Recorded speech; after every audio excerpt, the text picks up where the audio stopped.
When somebody says to me in one of their questions, when am I going to find my true love? And I sarcastically always want to say, is that opposed to all the fake love you've felt before? Because what is true love? Love is love. If you have felt any form of emotion, because love's not really an emotion, it's source energy. Love is what our entire soul is made from, the energy. When you die and you leave and you return into this love that you can't even possibly feel when you're in the human body. So, and you say, if I say to somebody, explain love, explain what love feels like, it's a very, very hard. You can come up with words. You could say, well, it's kind of caring and it's joy and it's, you're trying to think of words, but it's a sensation that's very, very hard to describe. So the problem with people thinking there is a one true love out there or one soulmate is because of movies, is because of you watch a romantic story and it tears at your heartstrings. You watch it and you think, oh, that's so lovely. I wish I could have that for myself. It's not reality. It's not what happens and when you first meet somebody and you form a relationship, let's say you're only 20 years old and you meet somebody and you have feelings like you've got some kind of something in you is telling you something inside these feelings is telling you that I should venture more into this. I should learn more about this person. And you can go on, if you go on and marry them because they feel right. And as you go on in life, you either grow together or you grow apart. Now, if you grow apart or if they cheat, they have an affair, and that's something that you don't want to tolerate, so you kick them out. If you find out that they are a gambling addict or a drug addict or a porn addict, or you find out something that goes against what your belief is, so you decide that this relationship is not for me anymore and you separate. That doesn't mean that that love you didn't feel in the beginning was true, like it was fake. Was that fake love? It still was a sensation that you at the time felt like you needed to go down the path with them. That's how your soul will see it. Your soul will see it as, I learned so much about myself through that relationship, but the ego is like, no, that couldn't have been real love. That wasn't real love. That was just a fake love. Now I'm looking for my true love, like the movies. Like, I want to have what's in the movies.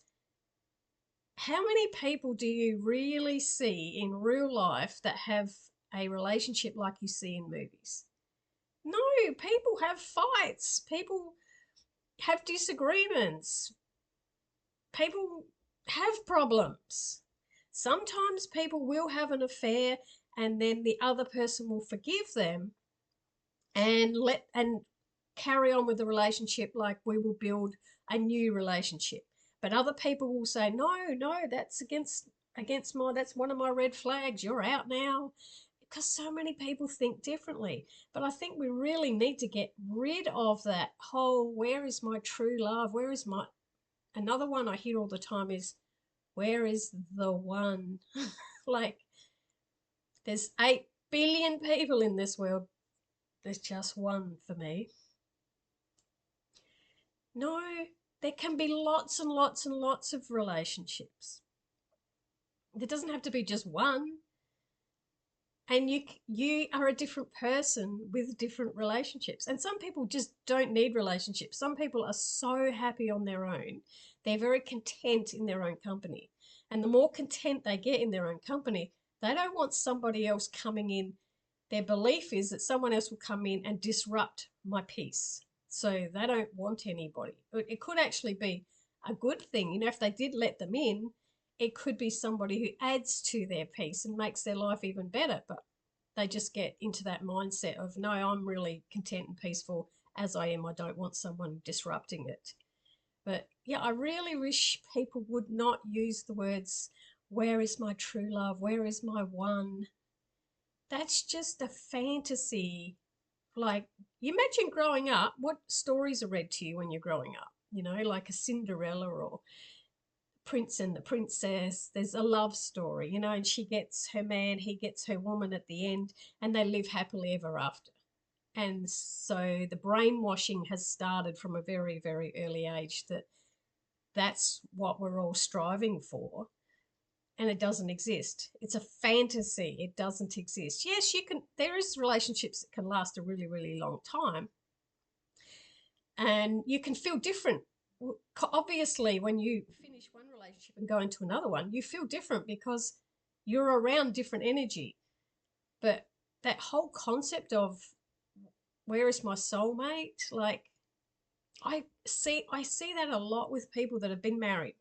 They've married somebody, they've had children, and then they've divorced. And now they're looking for a true love. Like, that was a love. And it was true for you. You're just looking for something different now. So I think we need to somehow get it out of our heads of fantasies, get the fantasies out of the heads and start seeing reality of relationships. Take a lot of hard work. They take work. You've got to constantly be learning about yourself, be learning about your partner, be working together, not one trying to control the other one. And if one just decides that they don't want to be in that relationship anymore and they want to leave, if you love somebody, you let them go. If you're hanging on to them, that's for your own need. That's a conditional love. Oh, in other words, I'll love you, but you got to stay with me. If you leave, I'm not going to love you anymore, because that's unconditional love, is when you don't place conditions on things. But yeah, I really wish that was not a question anymore. like, where's my true love, or my soul, or my soulmate, or my, it's a nice feeling, isn't it? The ego wants to have the fantasy, but it's not the reality.